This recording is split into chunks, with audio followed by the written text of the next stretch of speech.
Hello, boys and girls. If you're on Stitcher Radio, SoundCloud, and Tumblr, you are now listening.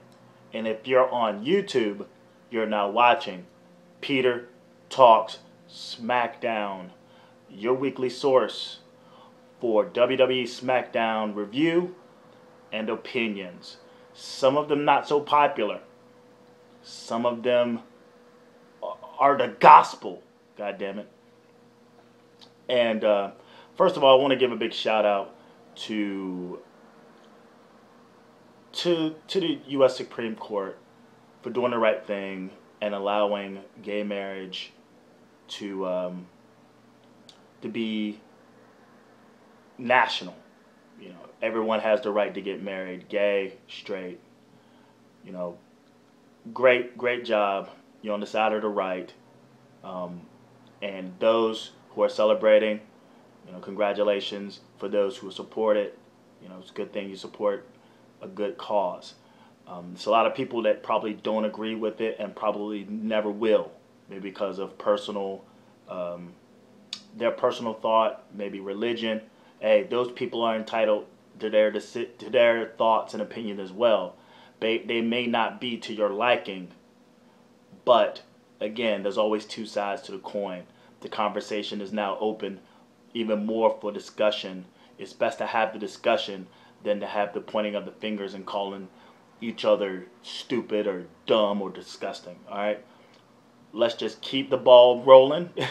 Let's just be happy that everyone has rights. All right? I'm always pro rights. And with that said, let's go into this SmackDown. SmackDown this week is from Toledo, Ohio. They were in Indianapolis for Monday Night Raw, for probably one of the worst Raws I've ever fucking seen. Ever. And you know, it's funny because if you go back and listen to Peter's Raw recap, and then you go back and listen to Peter and Jake Talks Wrestling, you know, those two, I mean, I was very pessimistic about the show. Go and listen to other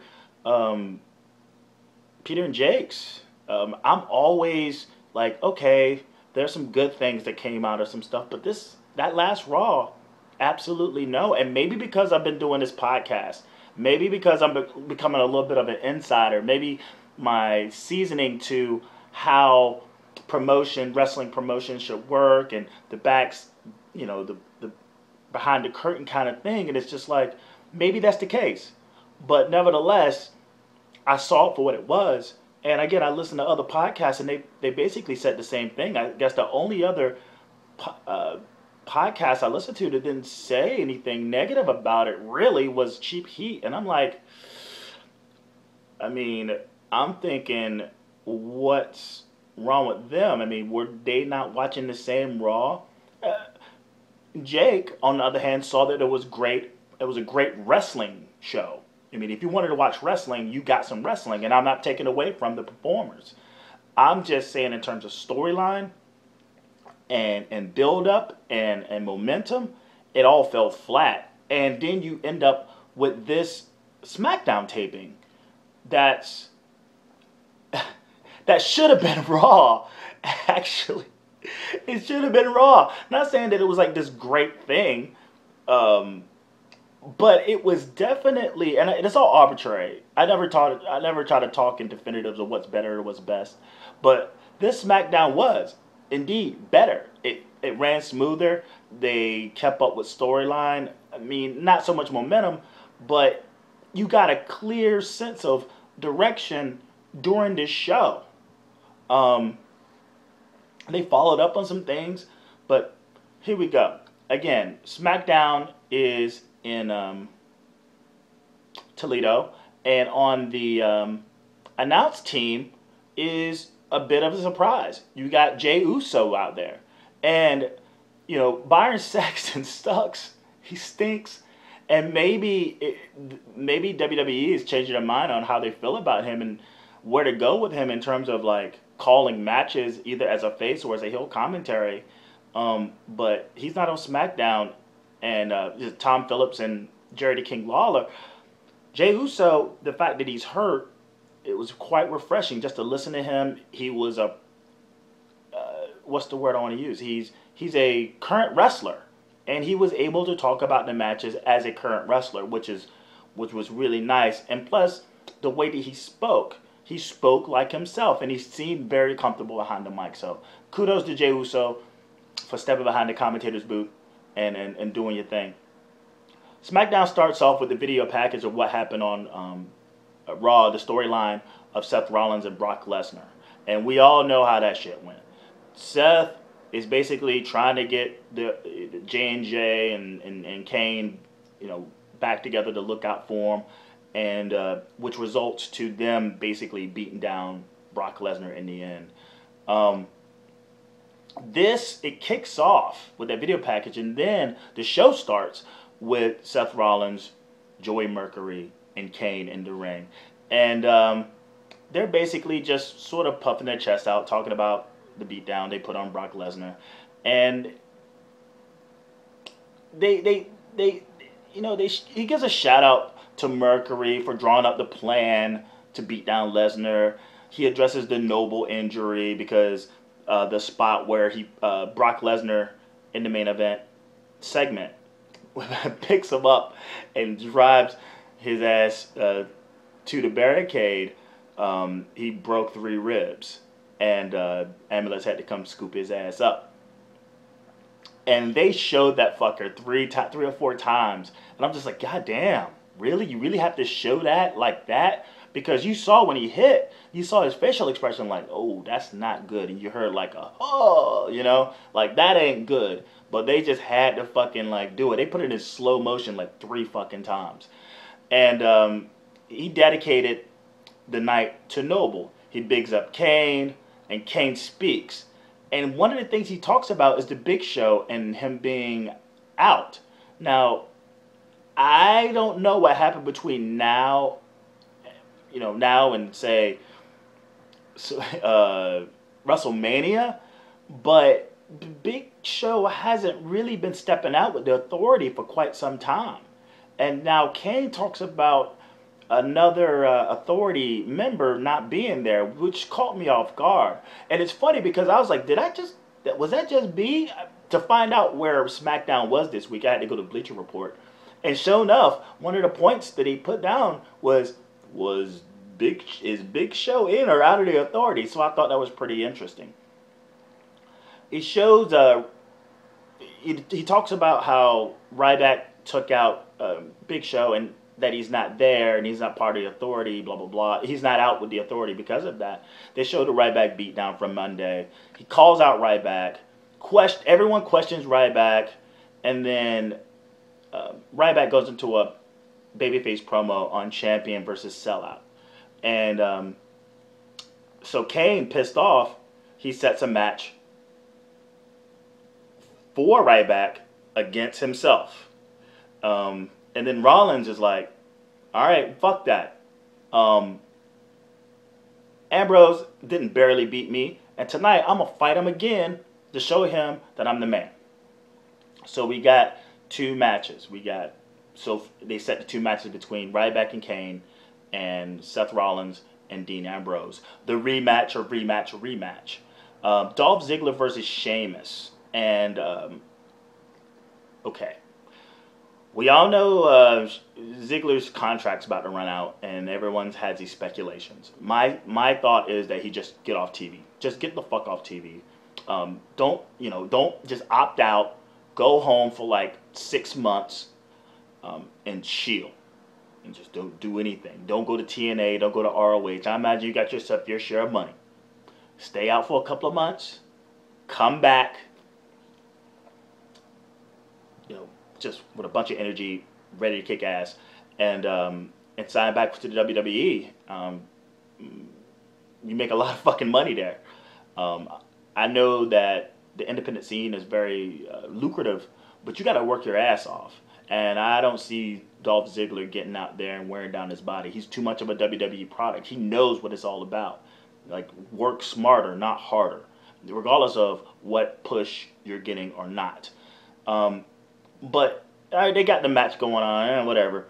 But Rusev comes out pleading to Lana again, the match stops to pay attention to this. And he's just pleading, like, come back to me. I'll show you how to kiss the right way. And Lana turns her back on Rusev. He gets pissed. And then the match resumes. And I think at some point, Dolph Ziggler hits Sheamus with a super kick.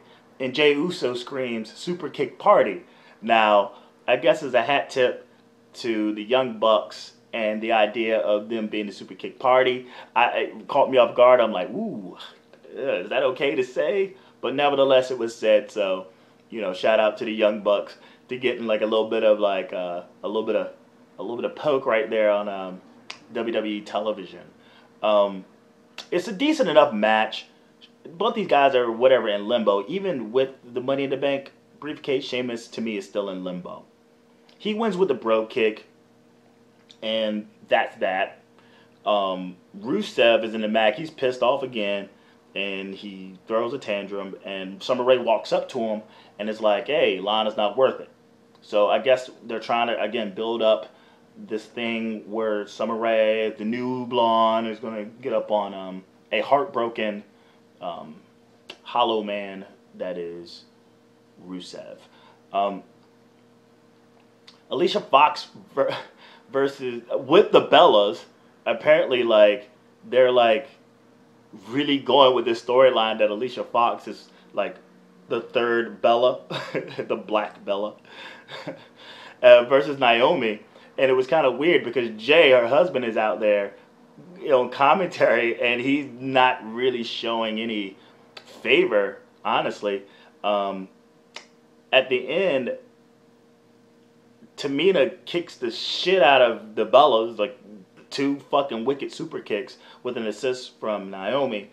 But Fox ends up getting the win. Again, I don't know where they're going with this team, whatever. That's some Survivor Series shit. Again, Hurricane Nikki is going to blow for another, 80, 70 days until she beats AJ Lee's title reign, count, and I could care less. So just don't fuck up and bring up people from NXT in the wrath of Hurricane Nikki, okay, and the Bellas, who jump face to heel back and forth like fucking hot and cold. In the back, you got the New Day with JoJo, and they basically, in their very heelish, optimistic, power positivity manner, talk about their rematch. The Primetime Players come out, and they go back and forth, and then Bo Dallas comes out after the Primetime Players leave, and apparently he's joining them in a match against the Primetime Players and whoever they can pick in the back. And you got 2 positive heels joining forces. And Bo's trying to do the clap, but he can't keep rhythm. It's pretty cute. We got Kane versus Ryback. And all I could think was, why is this now? But nevertheless, the oddness of it was the fact that as soon as Ryback comes out, he gets jacked by the Big Show. And you get like 5 good minutes of the Big Show just kicking the shit out of Ryback. Just kicking the living shit out of Ryback. It was long. It was kind of disturbing, which, we really started getting into it because they're in front of these people and they're just kind of looking. They're kind of indifferent about it. They're like, ooh, this sucks, but there's no one really giving them any kind of real heat. But with Big Show, I guess it's a decent match, but Big Show basically, actually, he kicks the shit out of him. The ref takes his sweet time to come to tell him to stop kicking him, but then Big Show throws Ryback in the ring once he's done kicking his ass, and then the match starts. You think a battered Ryback will be an easy pin for Kane. He goes for the pin. He kicks out. And then it's a match. It lasts like 2 segments. And then it ends with it seems like Ryback is about to win. He hits the shell shock. He's about to put hits the meat hook clothesline. He's about to put the shell shock on. And you get a Big Show super kick. A lot of super kicks tonight. A lot of fucking super kicks tonight. But you get a Big Show super kick, and they stomp a mud hole in Ryback, and it ends with the Big Show. But it's a DQ, but ends with Big Show basically choke slamming Ryback twice. And again, that's to build up to their three-way battle at Battleground with The Miz. I mean, Miz is nowhere to be found. They're still trying to build this story between Ryback and Big Show. We get the New Day with Bo Dallas against the Primetime Players and their tag two other people of choice. I was like, who the fuck are they really going to get? I mean, the babyface tag teams are really lacking.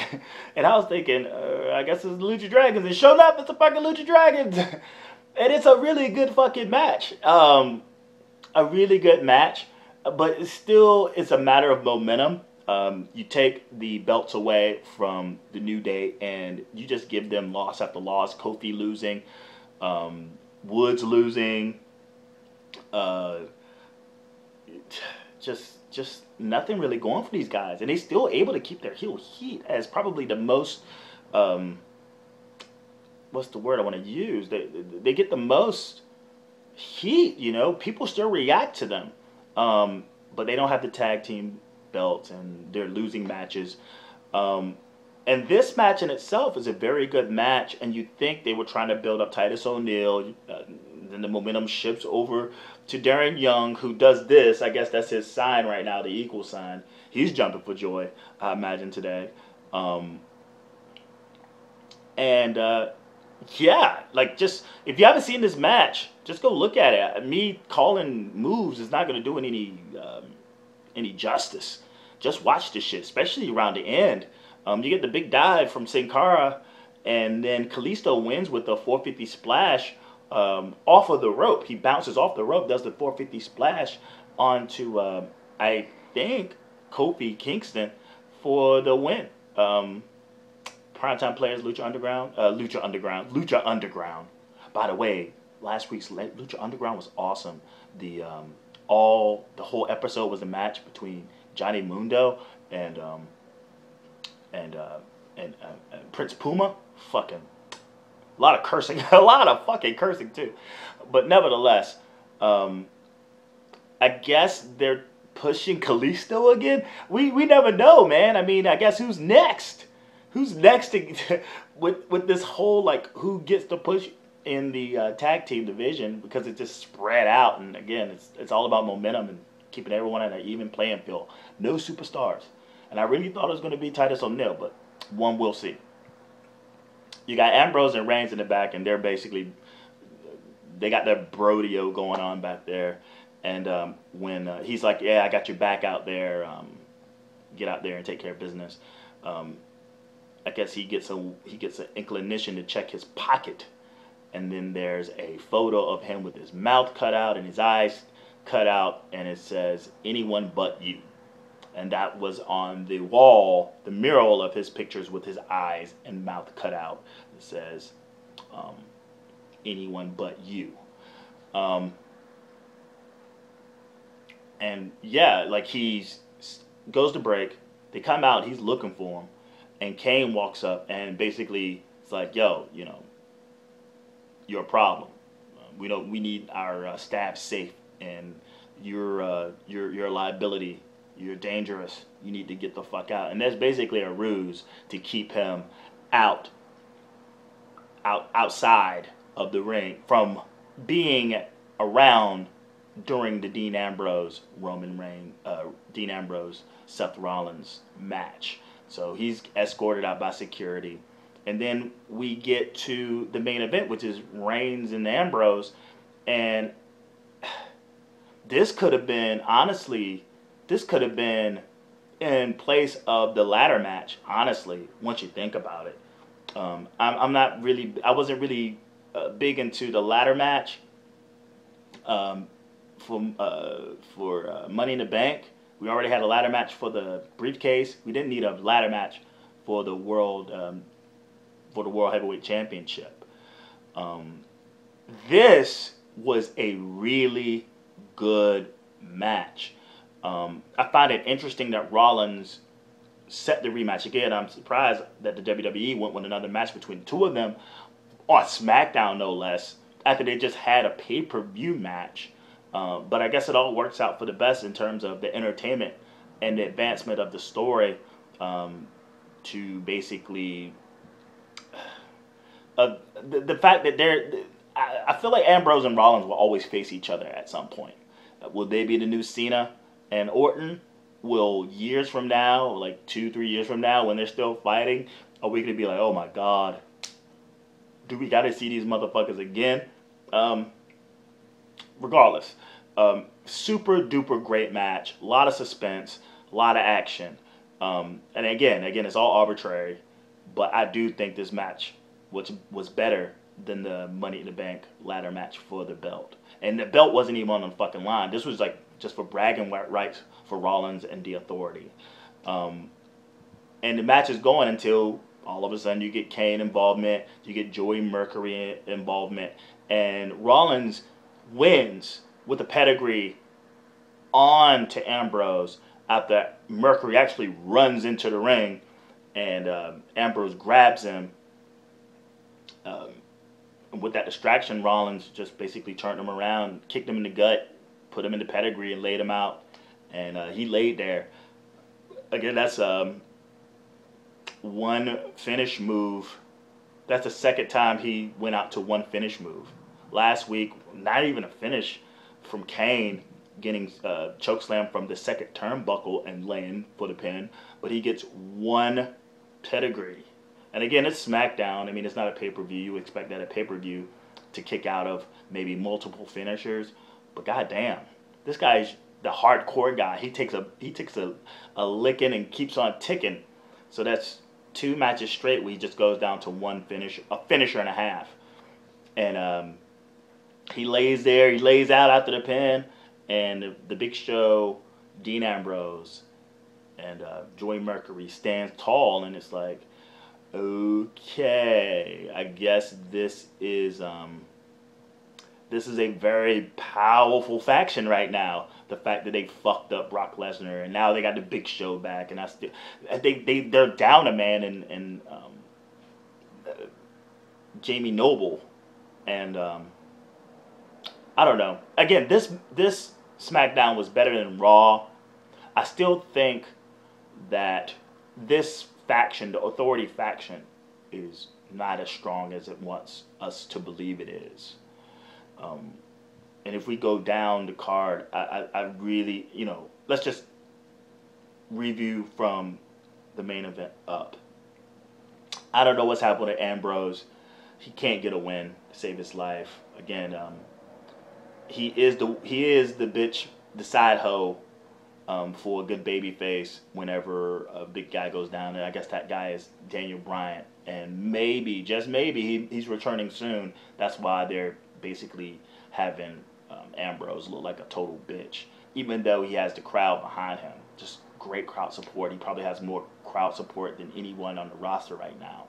Say other than, well, yeah, just in terms of support, yeah. I can't buy into Kane being a badass in the slacks. Poor New Day, they're becoming more and more irrelevant, even though they still get a lot of heat. The primetime players shouldn't have the belt. They switched their momentum from Young to Titus to Kalisto all of a sudden. The Ryback versus Big Show for Battleground should be just between them two and not a triple threat with Miz. It's just Miz is nowhere to be found. So why have him in a triple threat? There's no reason, honestly. Alicia Fox with the Bellas, it's silly. Again, Hurricane Nikki with the belt is just going to, and anyone on her side is just going to lay waste to anybody on the roster. So yes, please, please, please do not bring up anyone from NXT just yet. They need to hurry up with this storyline with Lana, Dolph Ziggler, whose contract is running out soon, and let's see what happens with the Summer Rae thing. Rusev should not be on TV. Again, he shouldn't. But if you're gonna have him out there, and then it's gonna be like this love square, not triangle, but love square. Let's get the party moving. Let's get it moving.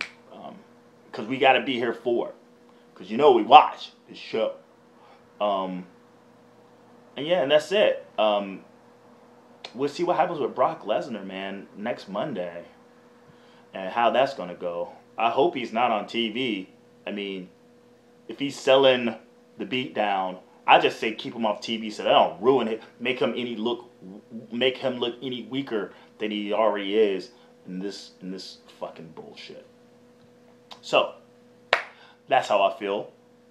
Again, thank you for listening and watching Peter Talks Smackdown. Again, if you haven't yet, go back one video or audio and check out Peter and Jake Talks Wrestling. We talked a little bit about ROH, the ROH pay-per-view, Best in the World 2015, and then we reviewed that crappy-ass Raw. Go back and listen to my ROH Best in the World 2015 review, where I'm just ecstatic. It was a really good show, a breather from the WWE antics. Anything else? No, that's it. Ellen Japanese is my Twitter handle. It's also my Instagram handle. It's also the SoundCloud handle. Snapchat too, if you do Snapchat. LINJAPANESE. That's one word, Ellen Japanese. PJTW Central is my Twitter account where I exclusively tweeting live from Raw and pay-per-views and whatnot. PJTWCentral.com is the website where you can go and get all the options of how you want to consume Peter and Jake Talks Wrestling content. Whether it's Peter and Jake Talks Wrestling, the archives of Faster Than the World podcast, which has its own SoundCloud right now, which is SoundCloud/JG Pro Wrestling. So if you've been wondering where the hell are all the new Faster Than the World, they're over there. Again, SoundCloud/JG Pro Wrestling. But we do have the archives and interviews on the PJTW Central archives from the website. Again, you can click one of many. I want to get more. Hopefully, by SummerSlam, I will have other options like Podbean and TuneIn. I'll be able to afford it. But as of now, we have YouTube, we have Stitcher Radio, we have SoundCloud, and if you have a Tumblr account. Again, that's PJTWCentral.com. Subscribe to all of them, or which one you want to always get content. Click if you're yes, YouTubers, click the subscription box, and yes, what is it? Comment, please comment. Leave a fucking comment. Thumbs up, share, hit me up. I'm available. You know, I'm just chilling. I'm just a wrestling fan, just like you. So without further ado, I'm gonna bid you an amazing weekend. Not much going on the sports end, but go get drunk, motherfucker.